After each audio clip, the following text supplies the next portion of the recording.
Shooting up through a layer of pale gray clouds, Snowflake closely followed Noah and rushed into fifth heaven. Standing on the black disk, Noah flew in a complete circle before returning to Snowflake. Sophie had been feeling an intense fear. Now she sighed in relief. Placing both hands on Jacob's shoulders, she sat up and looked around with her big eyes. Green mountains and clear rivers were everywhere, and clouds and mist floated around. It was a picturesque celestial world. She still clung to Jacob just to be safe. "What do you think? I told you I could bring you to fifth heaven, right?" Standing on the disk, Noah asked proudly. "It's nothing extraordinary. I could have flown up on Snowflake," Jacob said. "Do you think you can come to fifth heaven whenever you want?" Noah curled his lips. "The world on and above fifth heaven and the world below it are not connected because there's a grand blockage array." Really? Jacob was surprised because he had never heard of it before. With half of her body in Jacob's arms, Sophie also arched her eyebrows in surprise. When she asked Helen about fifth heaven, Helen didn't go into details. "However, this grand blockage array is too big and full of loopholes, which is why we could penetrate it," Noah continued. "Some of the loopholes are fixed, while others change from time to time. Besides, the grand blockage array is not very solid, since it mainly serves as a symbolic line between the two worlds. If one can transform into a dragon, which is at the fifth level, then they can break through it with ease." Jacob nodded. It seemed that without Noah leading the way, he and Sophie would have stumbled around and couldn't have found the entrance into fifth heaven in such a short time. If they moved along the edge of the grand blockage array, they would have gotten lost. "Don't worry, Snowflake remembers the way. This array formation can't trick me, and the loophole I led you through is a fixed one," Noah said as he showed off. Jacob didn't doubt him. After all, this kid could casually change a necklace into a storage space with the pinch of his fingers.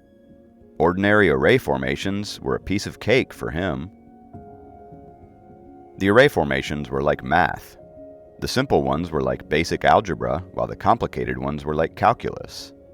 From this perspective, this kid had a very high IQ. Sophie was not interested in the array formations. She grabbed Jacob's arm, urging, "Let's go and have a look." "Okay, let's go." Not wanting to encourage Noah's smugness, Jacob looked away from him and patted Snowflake's neck, ordering it to find a spot to land. Discouraged, Noah stood on his disk and yelled, "Let's split up and meet back here in 2 hours." "Okay."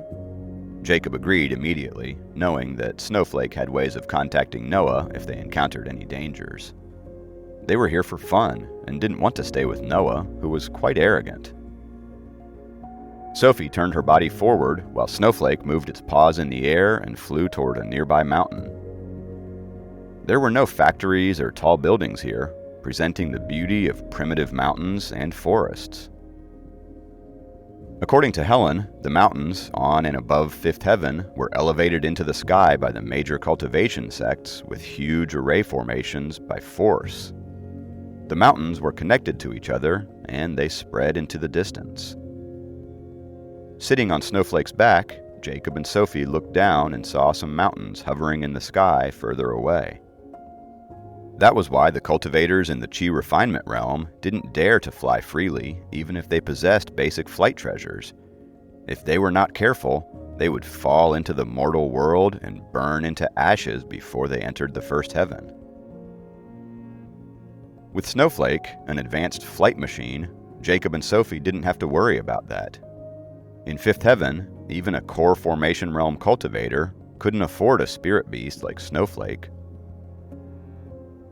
Under Jacob's control, Snowflake flew through layers of tree branches and landed in a dense forest, startling dozens of colorful birds. The essence intensity here was 3 to 4 times greater than that on the land, and the air here was much fresher. If we cultivate here, the progress will be faster, Jacob thought to himself. The places with abundant essence would create essence passageways, and the locations in these essence passageways, where most essences were kept, were great for establishing caves. From where he was standing, Jacob saw many caves on the opposite cliff, and cultivators traveled to and from the caves on swords. Sophie was curious about Fifth Heaven. Obviously, the lifestyle of the human cultivators was completely different from that of the people on land. They lived in caves, which were both primitive and interesting. Flying on swords was still new to Jacob, but it was the most common method of traveling here. Look over there! Sophie called suddenly in excitement. Jacob looked in the direction she pointed and saw an open field where dozens of cultivators formed 6 circles and were competing. It seemed to be a test in this small sect. The seniors, who were sitting on a high platform, appeared to be this sect's elders who were acting as judges. I don't think they are great masters, since they haven't even noticed us, Sophie concluded. Jacob smiled and agreed with her conclusion. If it were Susan on the opposite cliff, she would notice every movement in the area with a diameter of 2 miles. They looked further and vaguely saw a small village with cooking smoke floating up. As far as Jacob could see, some kids were fighting with each other at the entrance of the village. However, their fight was not common wrestling.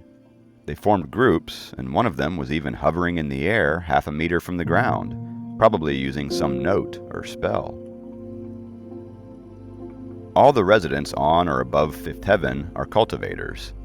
They were the descendants of the cultivators who moved to Fifth Heaven. With some luck and talent, they could enter cultivation sects, and some of the stronger ones could later enter Sixth Heaven for future development. A few glances told Jacob about the life of the people who were living in this place.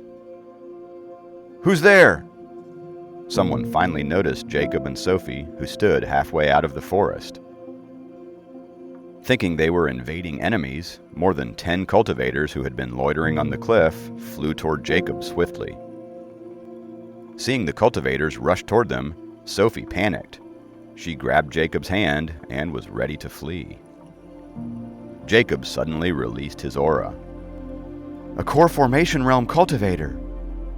The cultivators rushing toward Jacob couldn't keep their balance. The elders who were testing the young disciples saw the upheaval, and they all flew over on swords.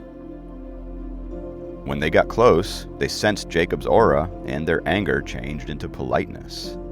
They put away their weapons and landed before Jacob, bowing a little and asking, "What can we do for you, Elder?" Seeing that the sect was close to the nearby villages, Jacob knew this sect was not a powerful one, and he was not alarmed. Waving his hand, he said, "Nothing, I'm here to look around." The elders exchanged a suspicious look, but they refrained from voicing their questions before this core formation realm cultivator. This cultivator looks young, but his aura of the core formation realm is real. The beautiful female cultivator looks like she is almost at the peak of the chi refinement realm, but her weird clothes show that she is someone we shouldn't mess with. These thoughts flew through the minds of the elders.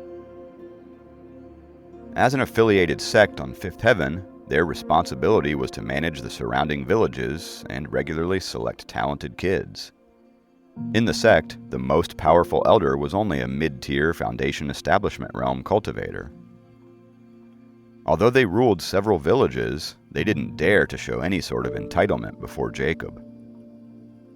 As to the cultivators on the cliff, they were young disciples of the small sect who were sent there for practice. The strongest one among them was a low-tier Foundation Establishment realm cultivator. They didn't dare to lift their heads before Jacob, a cultivator of the core formation realm. Seeing their anger deflate when they saw Jacob, Sophie was relieved. She lifted her head and observed them with her bright eyes. The cultivators here had never seen such a beautiful female cultivator before. Since Sophie was studying them, they wanted to glance at her. However, they all lowered their heads, afraid of offending this core formation realm cultivator. Seeing Jacob trying to pretend to look like a master, Sophie tried her best not to laugh. What are you staring at? Sophie asked a young cultivator who sneaked a glance at her. I won't do it again. Forgive me, Elder. Forgive me. This young cultivator, who was only on level 7 of the Chi refinement realm, immediately apologized. Sophie didn't expect that they would be so scared of Jacob.